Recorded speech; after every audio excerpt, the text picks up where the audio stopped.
اے فرزند، تمہیں معلوم ہونا چاہیے کہ کسی ایک نے بھی اللہ سبحانہ کی تعلیمات کو ایسا پیش نہیں کیا جیسا رسول اللہ صلی اللہ علیہ وسلم نے،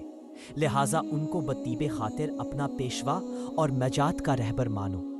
میں نے تمہیں نصیحت کرنے میں کوئی کمی نہیں کی اور تم کوشش کے باوجود اپنے سود و بہبود پر اس حد تک نظر نہیں کر سکتے جس تک میں تمہارے لیے سوچ سکتا ہوں۔ اے فرزند، یقین کرو کہ اگر تمہارے پروردگار کا کوئی شریک ہوتا تو اس کے بھی رسول آتے اور اس کی سلطنت و فرمان روائی کے بھی آثار دکھائی دیتے اور اس کے افعال و صفات بھی کچھ معلوم ہوتے، مگر وہ ایک اکیلا خدا ہے جیسا کہ اس نے خود بیان کیا ہے۔ اس کے ملک میں کوئی اس سے ٹکر نہیں لے سکتا، وہ ہمیشہ سے ہے اور ہمیشہ رہے گا۔ وہ بغیر کسی نقطۂ آغاز کے تمام چیزوں سے پہلے ہے اور بغیر کسی انتہائی حد کے سب چیزوں کے بعد ہے۔ وہ اس سے بلند و بالا ہے کہ اس کی ربوبیت کا اس بات قلب یا نگاہ کے گھیرے میں آ جانے سے وابستہ ہو۔ جب تم یہ جان چکے تو پھر عمل کرو ویسا جو تم ایسی مخلوق کو اپنی پست منزلت، کم مقدرت اور بڑھی ہوئی عاجزی اور اس کی اطاعت کی جستجو اور اس کی سزا کے خوف اور اس کی ناراضگی کے اندیشہ کے ساتھ اپنے پروردگار کی طرف بہت بڑی احتجاج کے ہوتے ہوئے کرنا چاہیے۔ اس نے تمہیں انہی چیزوں کا حکم دیا ہے جو اچھی ہیں اور انہی چیزوں سے منع کیا ہے جو بری ہیں۔ اے فرزند، میں نے تمہیں دنیا اور اس کی حالت اور اس کی بے ثباتی و ناپائیداری سے خبردار کر دیا ہے، اور آخرت والوں کے لیے جو سرو و سامان عشرت مہیا ہے اس سے بھی آگاہ کر دیا ہے، اور ان دونوں کی مثالیں بھی تمہارے سامنے پیش کرتا ہوں تاکہ ان سے عبرت حاصل کرو اور ان کے تقاضے پر عمل کرو۔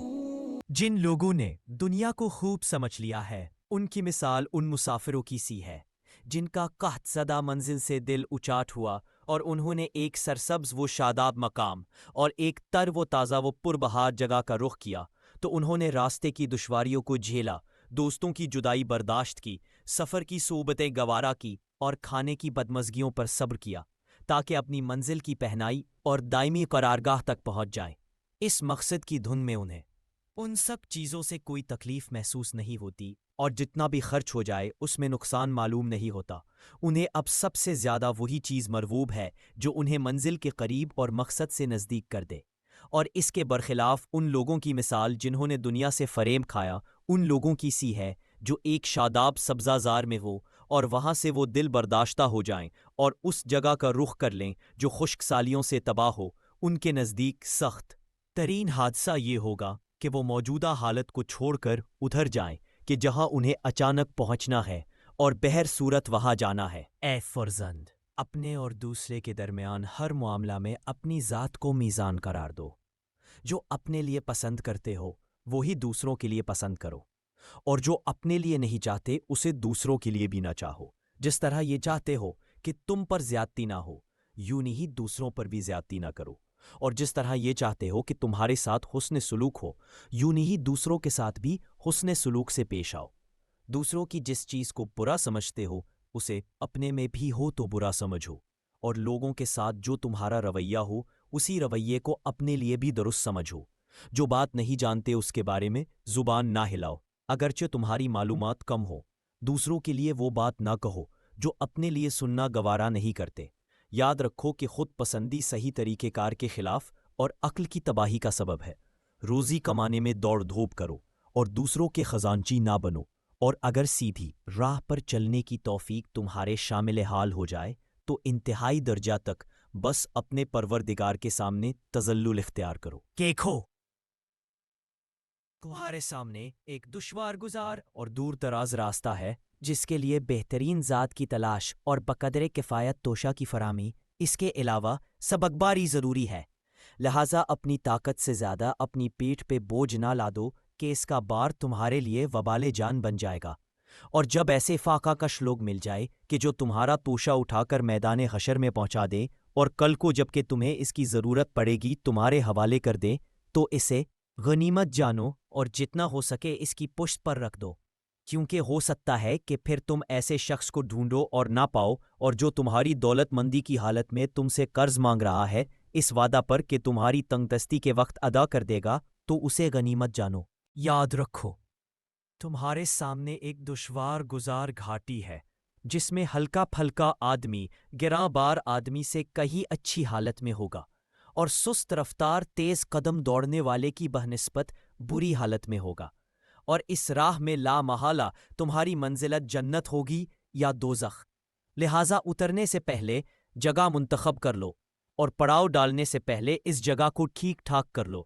چونکہ موت کے بعد خوشنودی حاصل کرنے کا موقع نہ ہوگا اور نہ دنیا کی طرف پلٹنے کی کوئی صورت ہو گئی۔ یقین رکھو کہ جس کے قبضہ قدرت میں آسمان و زمین کے خزانے ہیں، اس نے تمہیں سوال کرنے کی اجازت دے رکھی ہے اور قبول کرنے کا ذمہ لیا ہے، اور حکم دیا ہے کہ تم مانگو تاکہ وہ دے، رحم کی درخواست کرو تاکہ وہ رحم کرے۔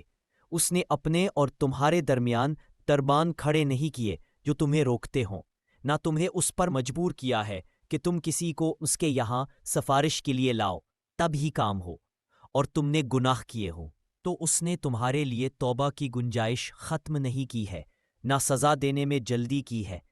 اور نہ توبہ اور انابت کے بعد وہ کبھی تانا دیتا ہے کہ تم نے پہلے یہ کیا تھا وہ کیا تھا۔ نہ ایسے موقعوں پر اس نے تمہیں رسوا کیا کہ جہاں تمہیں رسوا ہی ہونا چاہیے تھا،